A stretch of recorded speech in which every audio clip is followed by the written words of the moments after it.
আমি এখন মাননীয় মন্ত্রী জনাব আসাদুজ্জামান খান ঢাকা 12 কে তার বক্তব্য রাখার আহ্বান জানাচ্ছি। আপনার সময় 8 মিনিট। ধন্যবাদ মাননীয় স্পিকার।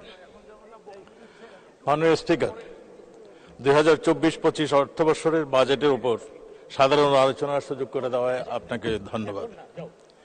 মহান সংসদের আলোচনার পূর্বেই আমি গভীর শ্রদ্ধার সঙ্গে স্মরণ করছি সর্বকালের সর্বশ্রেষ্ঠ বাঙালি, জাতির জনক বঙ্গবন্ধু শেখ মুজিবুর রহমানকে।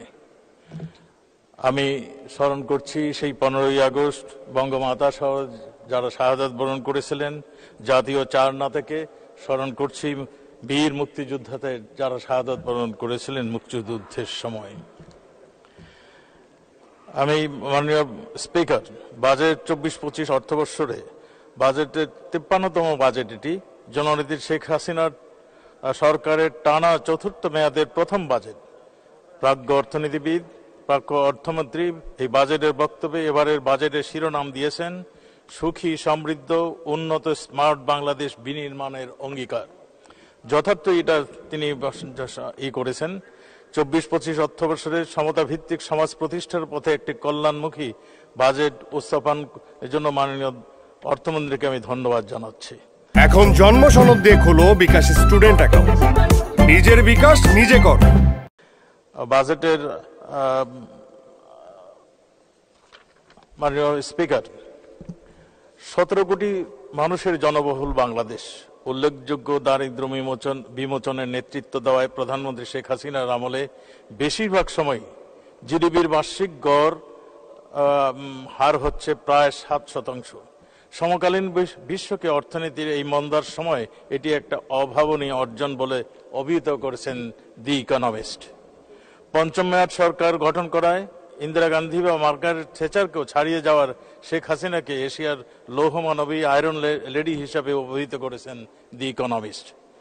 প্রধানমন্ত্রী শেখ হাসিনা 75 পরবর্তী সবচেয়ে দৃঢ় মনোবলের সফল রাষ্ট্রনায়ক। টানা 42 বৎসর ধরে তিনি উপমহাদেশের অন্যতম রাজনৈতিক দলের সভাপতিত্বর দায়িত্ব পালন করে যাচ্ছেন। 19 বছরের বেশি সময় চতুর্থবারের মতো সরকার পরিচালনা করে যাচ্ছেন। দেশের রাজনৈতিক অর্থনৈতিক উন্নয়নের মাধ্যমে একটা উচ্চতার পাশাপাশি আমরা আইনের শাসন প্রতিষ্ঠিত করার জন্য আমরা প্রতিষ্ঠিত হয়েছি। দেশকে স্যাটেলাইট উৎক্ষেপণের দেশের কাতারে নিয়েছি। খাদ্য ঘাটতির দেশকে খাদ্য স্বয়ংসম্পূর্ণ পরিণত করা হয়েছে। প্রধানমন্ত্রী শেখ হাসিনার অন্যান্য অতুলনীয় অর্জনের পিছনে রয়েছে অনেক চড়াই উতরাই, দীর্ঘ সংগ্রাম, সাহসী জীবন। 2004 সালে আমরা দেখেছি 21শে আগস্ট কিভাবে তাকে হত্যার প্রচেষ্টা চালানো হয়েছিল। তাকে মাননীয় স্পিকার 19 বার তাকে হত্যার প্রচেষ্টা হয়েছিল। এসব আমরা দেখেছি। এই সমস্ত চড়াই উতরাই, এই সমস্ত ষড়যন্ত্র তাকে পিছিয়ে হটাতে পারেননি। এখন জন্ম সনদ দিয়ে খোলো বিকাশ স্টুডেন্ট অ্যাকাউন্ট, নিজের বিকাশ নিজে কর। তার সাহস, তার দৃঢ় মনোবল, সততা, নিষ্ঠা, মনন, মেধা, প্রজ্ঞা, দক্ষতার বলেই তিনি আজকে সফল রাষ্ট্রনায়ক। তিনি বিশ্ব নেত্রী শেখ হাসিনা। আমরা অত্যন্ত ভাগ্যবান জাতির পিতার বঙ্গবন্ধু শেখ মুজিবুর রহমানের কন্যা শেখ হাসিনার নেতৃত্বে বাংলাদেশের নিম্ন মধ্যম আয়ের দেশের থেকে মধ্যম আয়ের দেশে পরিণত হয়েছে। মুজিব শতবর্ষে তিনি ঘোষণা করেছিলেন তিনি বাংলাদেশের একজনকেও গৃহহীন থাকতে দিবেন না। স্বাধীনতার সুফল হিসেবে প্রত্যেকটি গ্রামে শহরে পরিণত হবে। আজকে কিন্তু একের পর আমরা সেইগুলি দেখছি। এমডিজির অর্জনে দারিদ্র্য দূরীকরণের লক্ষ্যমাত্রা নির্ধারণের সময় 2 বছর পূর্বেই সেটি অর্জন করেছিলেন আমাদের এই দক্ষ মাননীয় প্রধানমন্ত্রীর নেতৃত্বে।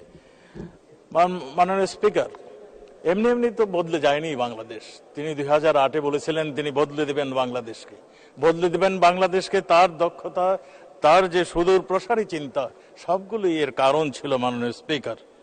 তিনি নারীর ক্ষমতায়নের কথা বলেছিলেন। আজকে নারীর ক্ষমতায়নের জন্য, তার ভূমিকার জন্য এজেন্ট অফ চেঞ্জ অ্যাওয়ার্ডে ভূষিত করা হয়। ইউএন উইমেনের পক্ষ থেকে প্ল্যানেট 50-50 চ্যাম্পিয়ন ঘোষণা করেছেন। ওয়ার্ল্ড ইকোনমিক ফোরামের প্রতিবেদনে তিনি নারীর রাজনৈতিক ক্ষমতায়নে বাংলাদেশ বিশ্বের শীর্ষ দেশগুলির একটি, বাংলাদেশ নারীর উন্নয়নে একটা আদর্শ দেশ। রাষ্ট্রীয় শীর্ষ পদে নারীর অবস্থান বাংলাদেশ বিশ্বের অন্যতম জেন্ডার ইকুয়ালিটিতে বাংলাদেশ আজকে দক্ষিণ এশিয়ার শীর্ষস্থানে অবস্থান রয়েছে। মাননীয় স্পিকার, তিনি শুধু নারীর ক্ষমতায়ন নয়, তিনি বিশ্বে মানবতার জননী, তাকে বলা হয় মাদার অফ হিউম্যানিটি, তাকে বলা হয় স্টার অফ দি ইস্ট। তিনি এখন একজন বিশ্ব নেত্রী। মাননীয় স্পিকার, আমি বিশ্বের যেখানেই গিয়েছি সেখানেই নেতারা আমাকে জিজ্ঞাসা করেছেন, মাননীয় প্রধানমন্ত্রী, তোমাদের মাননীয় প্রধানমন্ত্রী জাদু কি? আমি তখন বলেছি তিনি বঙ্গবন্ধুর কন্যা। বঙ্গবন্ধু যেমন দেশকে ভালোবাসতেন, বঙ্গবন্ধু যেমন এদেশের মানুষকে হৃদয় দিয়ে ভালোবাসতেন, আজকে বঙ্গবন্ধুর কন্যাও সেইভাবে এ দেশকে ভালোবাসেন, হৃদয় দিয়ে ভালোবাসেন। আজকে সেই জন্যই এদেশের মানুষ তাকে হৃদয় দিয়ে ভালোবাসেন। মাননীয় স্পিকার, উনি স্বাস্থ্য খাতে কমিউনিটি ক্লিনিক করেছিলেন, তার আমরা সুফল সুফল পেয়েছি। আজকে আমাদের 60 বৎসরের গড় আয়ু থেকে আমরা আজকে 72 প্লাস আমরা গড় আয়ু পেয়েছি। কমিউনিটি ক্লিনিকের সাফল্য ইউনাইটেড নেশনের রেজুলেশন অ্যাডপ্ট করার নাম দিয়েছে শেখ হাসিনার ইনিশিয়েটিভ। মাননীয় স্পিকার, আমি আগেই বলেছি, তিনি শুধু আমাদের নেতা নন, তিনি বিশ্ব নেতৃত্বে পরিণত হয়েছেন।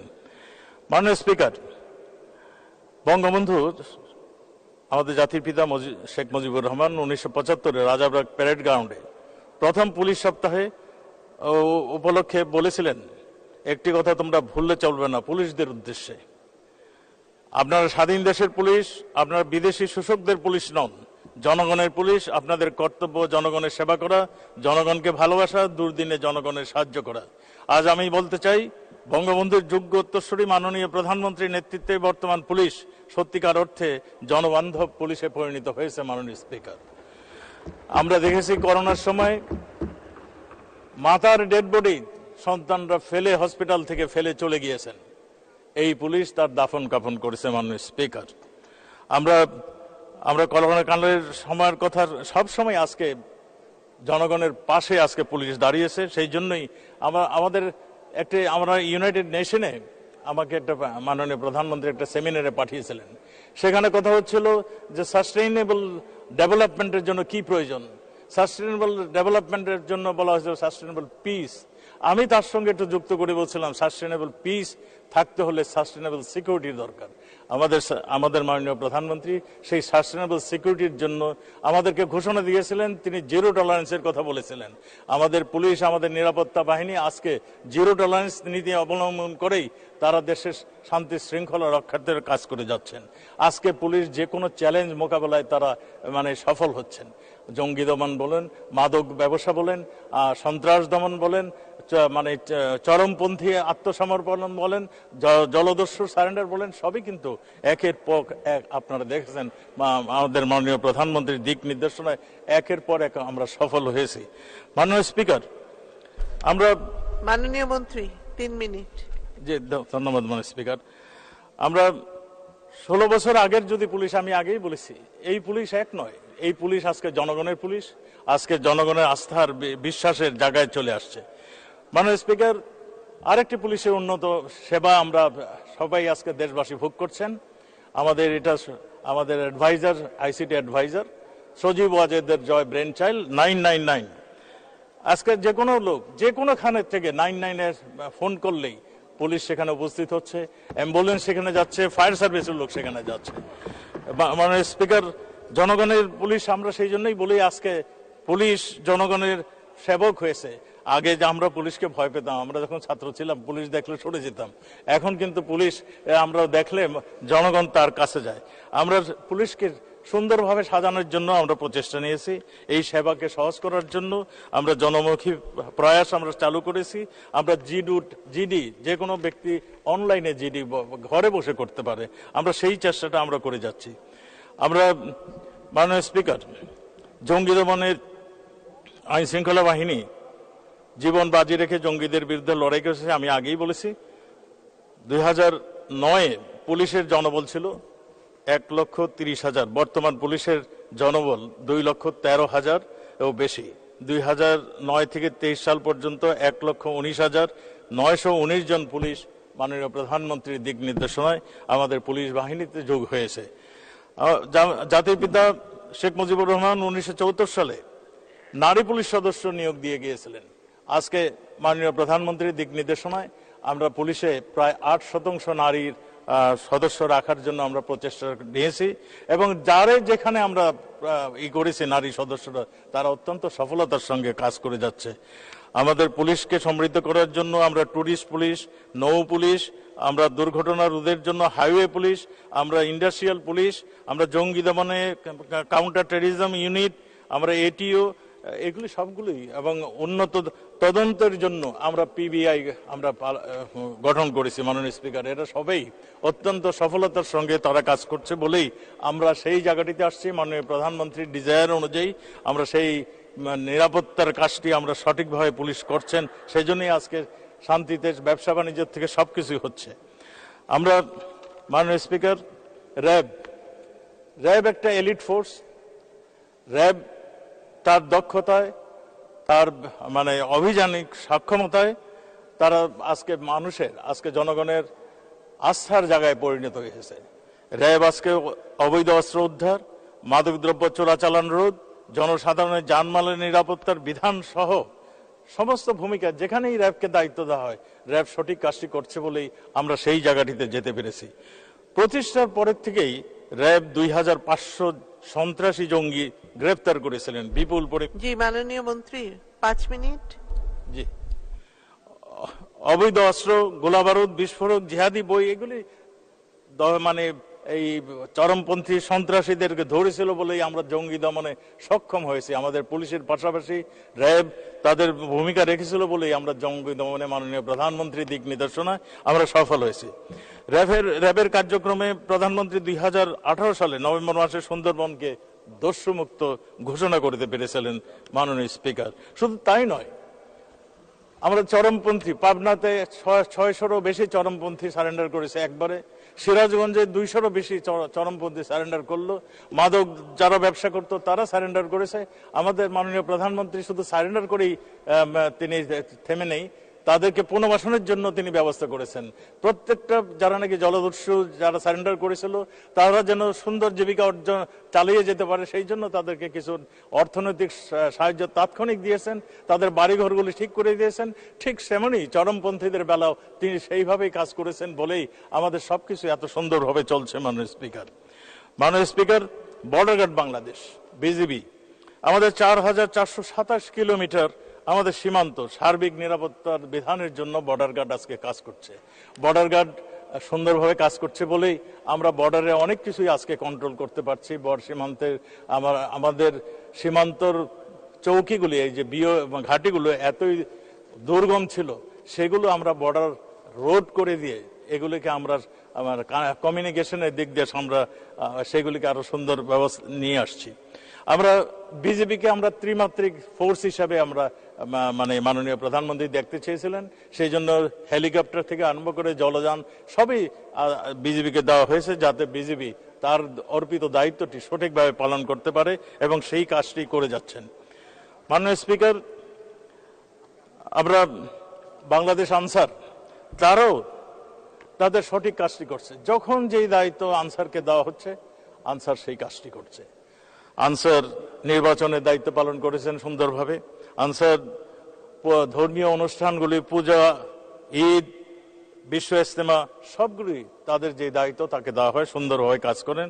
বাণিজ্য মেলা, মোবাইল কোড, জাতীয় কোনো দুর্যোগ, কোনো প্রয়োজন আনসার আজকে কাজ করছেন। আমাদের আনসারের প্রায় 61 লক্ষ সদস্য, সর্ববৃহৎ জনসম্পৃক্ত সুশৃঙ্খল বাহিনী হিসেবে এই বাহিনী অত্যন্ত দক্ষতা ও নিষ্ঠার সাথে পেশাগত দায়িত্ব পালন করছেন এবং গুরুত্বপূর্ণ ভূমিকা রাখছেন। 1948 সালের প্রতিষ্ঠানের পর থেকে সেবা ও মানবতার এই বাহিনীর সদস্যগণ নিবেদিত প্রাণে অতন্ত্র প্রহরীর মধ্যে কাজ করে যাচ্ছেন। মাননীয় স্পিকার, আমরা কোস্ট গার্ডের কথা বলতে হয়। কোস্ট গার্ড গঠন কিন্তু হয়েছে মাননীয় স্পিকার আমাদের মাননীয় প্রধানমন্ত্রীর দ্বারা। তিনি যখন বিরোধী দলের নেতা 1994 সন কোস্টগার্ড গঠনের জন্য তিনি একটি বেসরকারি বিল উত্থাপন করেছিলেন। তখন সর্বসম্মতিক্রমে এই বিলটি পাশ হয়েছিল, তারপরেই কোস্টগার্ডের যাত্রা। আজকে কোস্টগার্ড কিন্তু তখন যখন শুরু হয় তখন শুধু একটি জাহাজ দিয়ে ছিল, একটা নেভির পুরানো জাহাজ দিয়ে কোস্টগার্ডের জন্ম।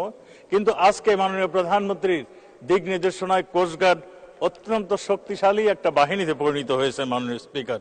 19টি জেলার মানব পাচার, চোরাচালান রোধ, মৎস্য সম্পদ সংরক্ষণ, ঝাটকার নিধন মানে সমুদ্র নিরাপত্তায় কোস্টগার্ড নিরলসভাবে কাজ করে যাচ্ছে। কোস্টগার্ড আজকে গার্ডিয়ান অ্যাট সি হিসাবে তারা তাদের আস্থা প্রমাণ করেছে মাননীয় স্পিকার। আজকে আমরা কোস্টগার্ডকে আরো শক্তিশালী করার জন্য আমাদের ইতিমধ্যেই অফশোর ভেসেল বলেন, পেট্রোল বোট বলেন, টাগ বোট বলেন, এই সবগুলি মাননীয় প্রধানমন্ত্রীর দিক নির্দেশনায় কোস্টগার্ডকে মানে আরো সম্পৃক্ত করা হয়েছে। এনটিএমসি আপনারা জানেন মাননীয় স্পিকার, টেলিকমিউনিকেশন মনিটরিং সেন্টার, এটা 4 ফেব্রুয়ারি 2014 থেকে দাপ্তরিক কার্যক্রম শুরু করেন।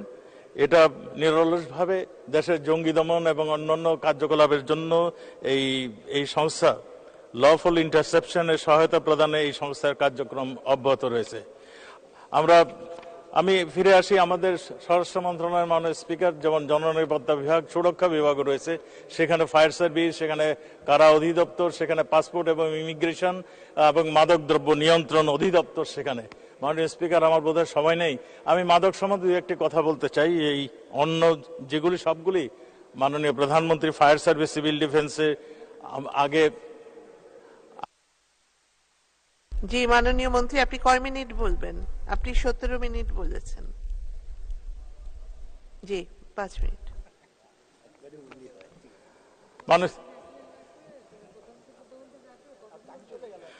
মাননীয় স্পিকার, ফায়ার সার্ভিস, আমরা দমকল বাহিনী বলা হতো, ফায়ার সার্ভিস আগুন নিভে যায়, তারপর ফায়ার সার্ভিস যায়, এটাই ছিল ফায়ার সার্ভিস। আজকে কিন্তু ফায়ার সার্ভিস যেখানেই দুর্ঘটনা ঘটে, যেখানেই মানে অগ্নিপাত হয়, ঠিক ফায়ার সার্ভিস কিন্তু সেই পাশে যায় দাঁড়ায়। এবং তার সক্ষমতা বৃদ্ধির জন্য আমরা 2008-এ দেখেছিলাম আমাদের একটি বহুতল মার্কেটে আগুন ধরেছিল, ফায়ার সার্ভিস 6 তলার উপরে যেতে পারতো না। এখন মাননীয় স্পিকার, মাননীয় প্রধানমন্ত্রীর নির্দেশনায় ফায়ার সার্ভিস আজকে মানে 24 তলা পর্যন্ত উঠতে পারে এবং তাদের নানা ধরনের যন্ত্রপাতি যা প্রয়োজন তাদের দ্বারা আমরা ইকুইপ করেছি। মাননীয় স্পিকার, আমরা ফায়ার সার্ভিস আপনাদের সাহসী ভূমিকা তাদের দেখেছেন, কন্টেইনার টার্মিনালে তারা জীবন দিয়েছেন, তবু তারা পিছে হটেন নাই। সেই জন্যই ফায়ার সার্ভিসকে এবার স্বাধীনতা পদক, মাননীয় প্রধানমন্ত্রী স্বাধীনতা পদক দিয়েছেন ফায়ার সার্ভিসকে। মাননীয় স্পিকার, মাদকদ্রব্য নিয়ন্ত্রণ অধিদপ্তর, আমাদের দেশে কোনো মাদক তৈরি করি না আমরা, কিন্তু আমরা ওয়ার্স্ট ইফেক্টেড হয়েছি আমরা এই মাদক দিয়ে। আমাদের যুব সমাজ, আমাদের ভবিষ্যৎ প্রজন্মকে রক্ষা করতে হলে আমাদের এই মাদকের থাবা থেকে আমাদের বাঁচতে হবে। আমরা আইন পরিবর্তন করেছি, সর্বোচ্চ শাস্তির ব্যবস্থা করেছি, আমাদের মাদকদ্রব্য নিয়ন্ত্রণ অধিদপ্তরকে আমরা সাজিয়েছি, জনবল বৃদ্ধি করেছি। তারপরেও মনে হচ্ছে মাননীয় স্পিকার, আমাদের এখানে আরো কাজ করার প্রয়োজন রয়েছে। সেই জন্য আপনার মাধ্যমে মাননীয় স্পিকার আমি আহ্বান করব, আমাদের সংসদ সদস্যরা যারা আছেন তারা যেন সবাই একটু সচেষ্ট থাকেন, সবাই যেন বলেন মাদকের কুফলগুলি সম্বন্ধে বলেন। একটি মাদক মানে যারা নেশা করেন কিংবা একটা মাদক যদি কোনো ফ্যামিলিতে চলে যায়, সেই ফ্যামিলি সদ্যা শেষ হয়ে যায়। সেই জন্যই আমাদের সবাইকে এগিয়ে আসতে হবে, এর বিরুদ্ধে আমাদের ঘুরে দাঁড়াতে হবে। মাননীয় স্পিকার, যেমনি করে আমরা জঙ্গিদের বিরুদ্ধে ঘুরে দাঁড়িয়েছিলাম, এদেশের জনগণ ঘুরে দাঁড়িয়েছিলেন, ঠিক সেমনি বোধহয় আমাদের এই মাদকের বিরুদ্ধে ঘুরে দাঁড়াতে হবে এই দেশের সমাজকে। আমরা কাজ করে যাচ্ছি, মসজিদের ইমাম থেকে শুরু করে আমরা সব জায়গায় কাজ করে যাচ্ছি, যাতে আমাদের জনগণকে আমরা বুঝিয়ে দিতে পারি যে এইখানে মাদক একটা ভয়ঙ্কর নেশা, এই নেশা থেকে আমাদেরকে বাঁচতে হবে। আমরা আজকে যদি একটা ছোট্ট একটা হিসাব দেই মাননীয় স্পিকার, আমরা কিন্তু বসে নেই। আমাদের কারাগারগুলিতে প্রায় 50% আমাদের মাদক কারবারি আজকে কারাগারে আটক রয়েছে। আমাদের এই জায়গাটিতে আমাদের নিরাপত্তা বাহিনী যেখানেই পাচ্ছে মাদক কারবারিদের, তাদেরকে অ্যারেস্ট করা হচ্ছে এবং তাদের বিরুদ্ধে ব্যবস্থা নেওয়া হচ্ছে। মাননীয় স্পিকার, আমি যদি আবার কারাগারে ফিরে আসি, কারাগারে ধারণ ক্ষমতা এখন 42,866। মাননীয় স্পিকার, বর্তমানে আমাদের এই মুহূর্তে আমাদের বিএনপি যে বিরোধী দলে ছিলেন যারা, তারা নানান ধরনের কথা বলেন, তাদেরই নাকি 26,000, 20,000, 22,000 তাদের এখানে আটক রয়েছে। মাননীয় স্পিকার, এই মুহূর্তে আমাদের 63,830 জন বিভিন্ন কারাগারে রয়েছে। এটার সংখ্যা মাঝে মাঝে বাড়ে, এটা সঠিক, কিন্তু আমরা কাউকে কোনো রাজনৈতিক কারণে কাউকে আমরা অ্যারেস্ট করি নাই মাননীয় স্পিকার। যাদেরকে অ্যারেস্ট করা হচ্ছে মাননীয় স্পিকার, তাদের সুনির্দিষ্ট অপরাধের অভিযোগে আমরা অগ্নি তারপর ধ্বংসাত্মক কাজ, মানুষ হত্যা, এই সমস্ত অপরাধে আমরা তাদেরকে অ্যারেস্ট করেছি। আমরা কোনো রাজনৈতিক কারণে আমরা কেউকে অ্যারেস্ট করিনি। আমি সেইটাই বলছি, যারা সন্ত্রাস, রাজনৈতিক ইশারায় যারা সন্ত্রাস করে তাদেরকে ধরা হচ্ছে মাননীয় স্পিকার। আমরা কারাগারের আমাদের মূল মোটো এটা শোধনাগার, আমরা এখানে কারাগার বলি না, আমরা সেই ব্যবস্থাই চালু করেছি মাননীয় স্পিকার। হ্যাঁ,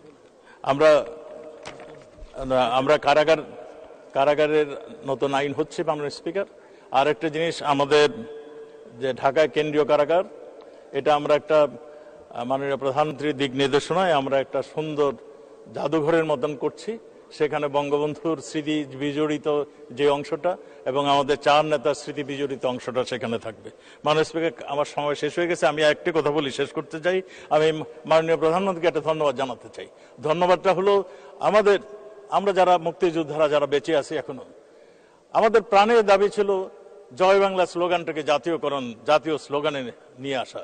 আজকে মাননীয় স্পিকার, আমাদের মাননীয় প্রধানমন্ত্রী সেই স্লোগানটিকে জাতীয় স্লোগান করেছেন।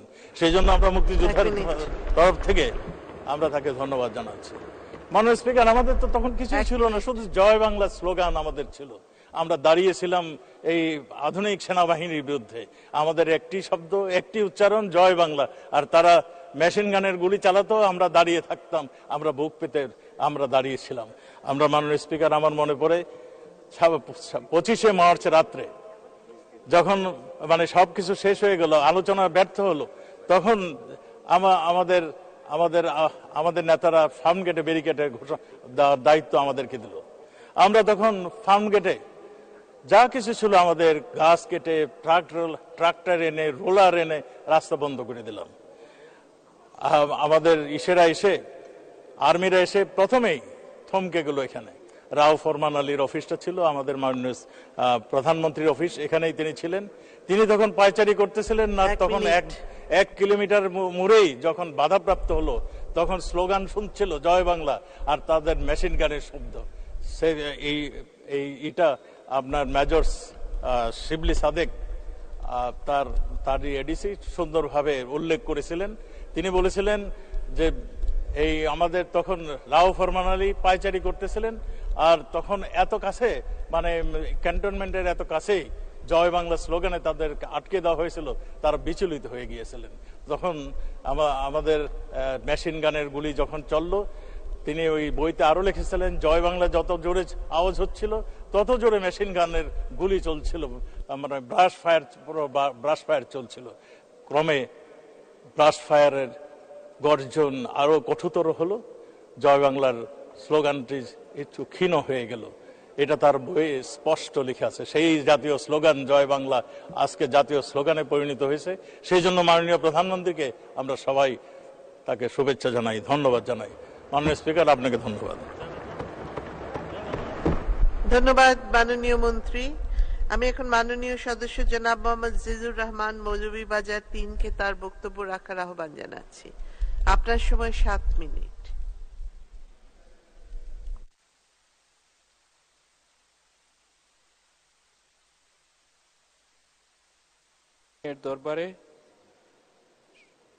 দরবারে শুকরিয়া আদায় করছি। 2024-2025 অর্থ বছরের বাজেটের উপর আমাকে বক্তব্য দেওয়ার সুযোগ করে দেওয়ার জন্য আপনাকে ধন্যবাদ ও কৃতজ্ঞতা জানাচ্ছি।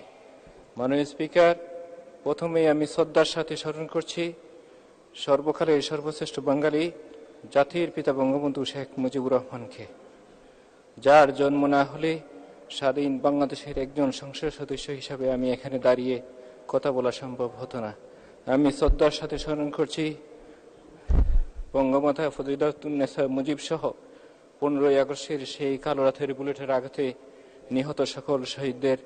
স্মরণ করছি জাতীয় 4 নেতা সহ জাতির 30 লক্ষ সূর্য সন্তান ও 2 লক্ষ মা বোনকে, যাদের ত্যাগ আর বুকে তাজা রক্তের বঙ্গবন্ধুর স্বপ্নের এই সোনার বাংলাদেশ বিনম্র চিত্তে স্মরণ করছি মহান 21শে ফেব্রুয়ারির সহ বাংলাদেশ আওয়ামী লীগের নেতৃত্বে দেশ ও গণতন্ত্রের প্রয়োজনে শহীদ হওয়া সকল শহীদদের।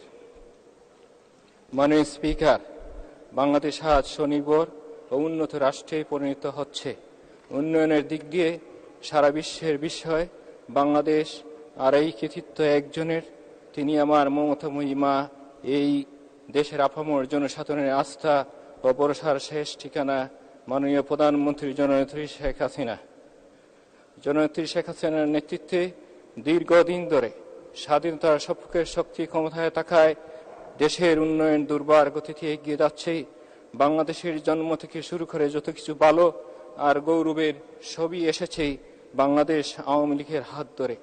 আমার নেত্রী লৌহ মানবী এই দেশের অগ্রযাত্রার কাণ্ডারী, যিনি দেশি বিদেশি নানা ষড়যন্ত্রকে অপেক্ষা করে শত বাধাকে ডিঙ্গিয়ে বাংলাদেশের গণতন্ত্রের দ্বারা অব্যাহত রেখেছেন। ষড়যন্ত্রকারীরা 21শে আগস্টের বর্বর হামলা সহ বারবার চেষ্টা করেছে নেত্রীকে থামিয়ে দিতে, কিন্তু মহান রাব্বুল আলামিনের দয়া আর মানুষের ভালোবাসায় নেত্রীর অগ্রযাত্রা ষড়যন্ত্রকারীরা থামাতে পারেনি। খাগা নাকলেন চারাবাগ, খাগা নাকলেন চারাবাগ বড় ভাই কই যাবেন? একদম শীতকালী বড় ভাই টান দিয়া যাবো। খাগা নাকলেন চারাবাগ। ওস্তাদ গানে প্লাস্টিক ওস্তাদ।